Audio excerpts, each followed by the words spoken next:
Now let's say that we have created a customer or a supplier and we want to delete it.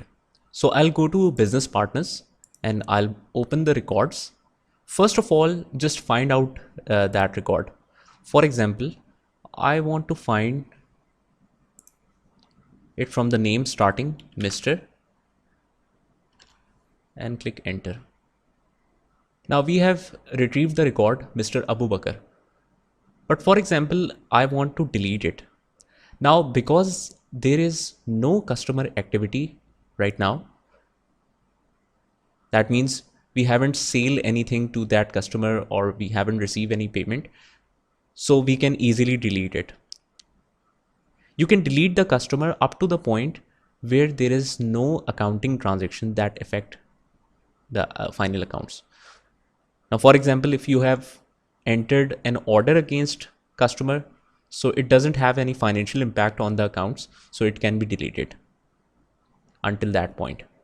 Similarly, if you have raised the quotation for the customer, then it can be deleted. But the moment you pass any entry that affects the final accounts, for example, sales, making a physical sales definitely affects the physical entries in the accounts in the form of debit and credit, and it takes it effect to the up to the profit or loss and balance sheet.